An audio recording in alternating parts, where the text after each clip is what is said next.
dar cuenta del decreto dictado en el periodo primero. ¿Debería?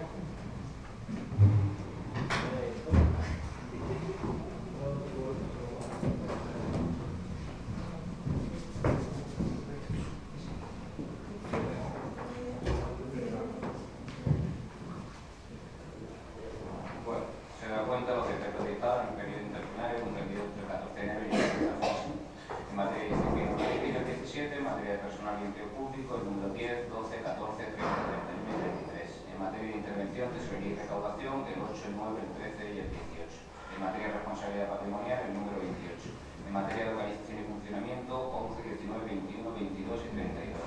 Y en materia de actuación administrativa, 15, 16, 20, 23, 24, 25, 26, 27 y 29. Todos ellos obran en secretaría a disposición de cualquier concejal.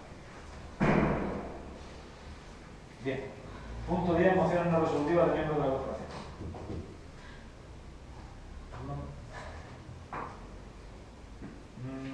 ¿Alguna moción no resolutiva? Pues pasamos al punto 11. Ruego y pregunta.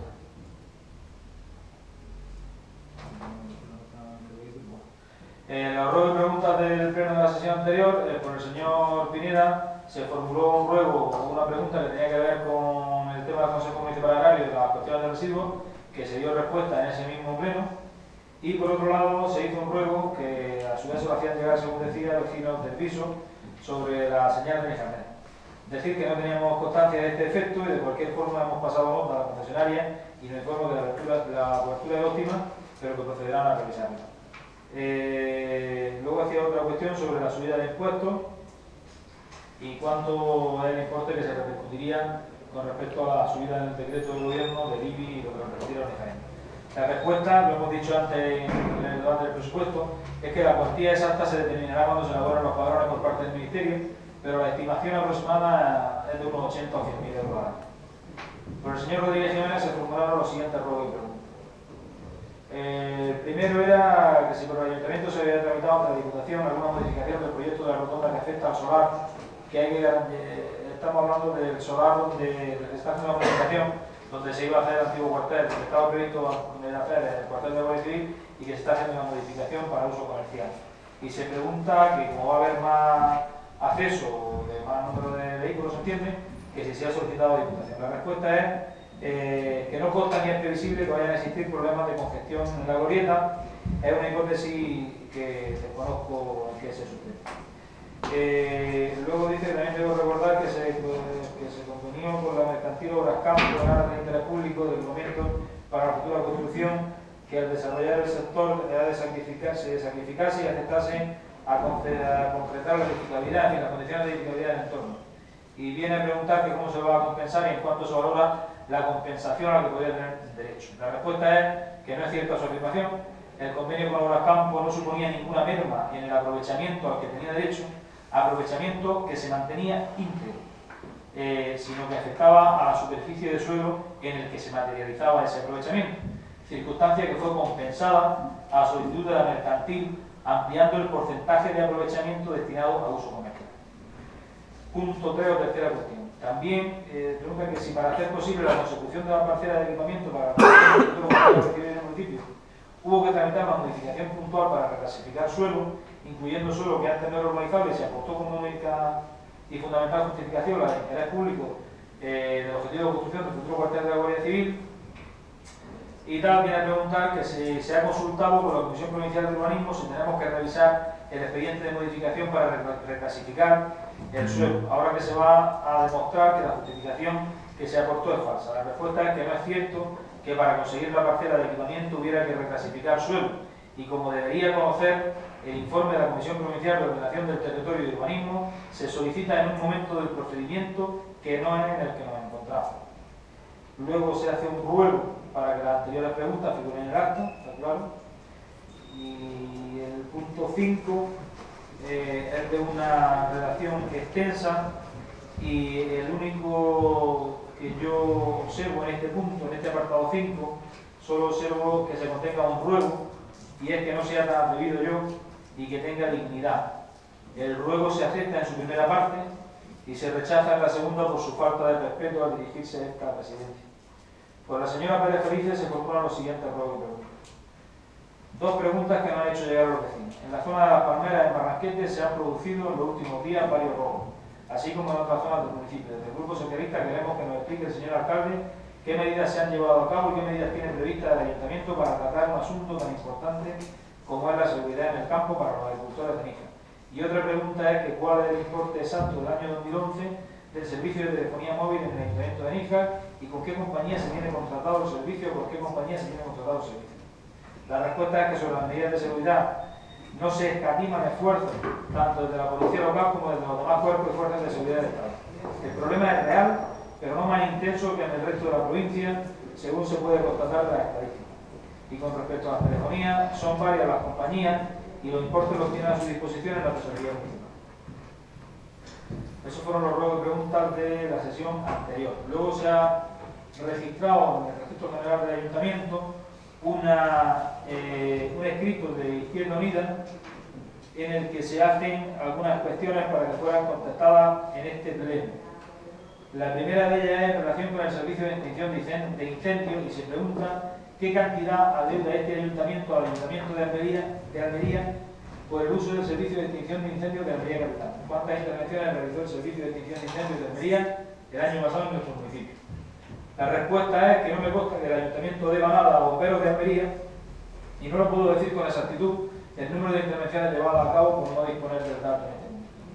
La segunda pregunta, al hilo de las declaraciones públicas realizadas por el señor alcalde respecto a las negociaciones opacas con el propietario de Cortijo del Fraile, ¿podría explicar a este pleno claramente en qué consiste esta tercera vía a la que hace referencia? La respuesta es que esta tercera vía se está diseñando, no está definida a día de hoy. Tercera pregunta, en relación a nuestro patrimonio histórico-cultural, que quiere hacer una pregunta en cuanto al la torre de los alumbres de Guadalquivir. Las preguntas concretas son: ¿qué actuaciones ha llevado a cabo el área de fomento, urbanismo y obras públicas del Ayuntamiento de Níjar para requerirle al propietario que cumpla con sus obligaciones de conservación y promoción de este inmueble histórico protegido? La siguiente pregunta es si tiene el área de fomento, urbanismo y obras públicas del Ayuntamiento de Níjar algún plan de rehabilitación integral para la torre de los alumbres. Y la siguiente es si se ha iniciado algún diálogo con la Junta de Andalucía para tratar el asunto de la torre de los alumbres. La respuesta sobre la actuación llevada a cabo por el área de fomento con respecto a la torre de los alumbres, indicarle que ninguna, pero se han dado órdenes para que se proceda de la forma legalmente establecida. No existe plan de rehabilitación municipal para tal fin, ni se han iniciado conversaciones con la Junta de Andalucía. Y ahora proceden los ruegos y preguntas para esta sesión.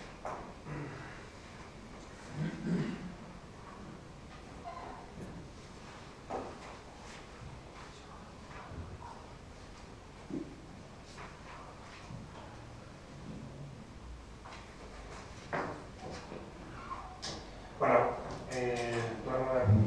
¿No da la palabra? Que no me da cuenta si me da la palabra.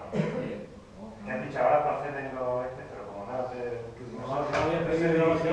No había por hecho que te tocaba, pero no lo había pedido. Por eso, pero no me había dado... Bueno. Para dar respuesta también un poco, ya aprovechando, para dar respuesta, esto no es la primera vez que ocurre en este pleno. No es la primera vez que ocurre. Me suena.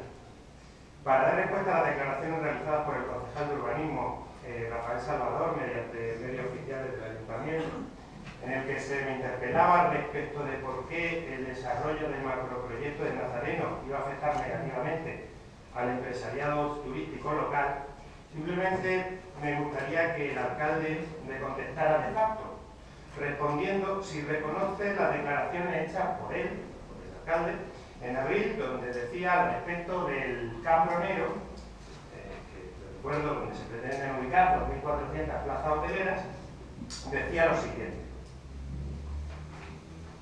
no hay capacidad ni interés en el mercado para construir esos hoteles. En segundo lugar, porque se perjudica a las empresas locales. También decía el señor alcalde, por lo menos las declaraciones que allí se muestran en ese periódico: no queremos estas plazas hoteleras en el límite del parque porque este no tiene capacidad para ellas.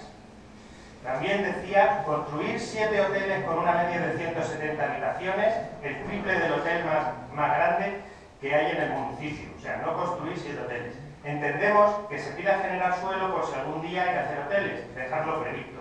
Pero construir estas edificaciones paralelamente a las viviendas de segunda residencia es imposible. Y también decía el señor alcalde, o por lo menos lo que yo pregunto es si ratifica efectivamente que estas palabras son suyas, porque todo indica que el ideal de Almería sí que lo considera que son palabras suyas. Y mientras sabemos que varios hoteles, decía el alcalde, y mientras sabemos que varios hoteles de Almería estarán cerrados durante Semana Santa.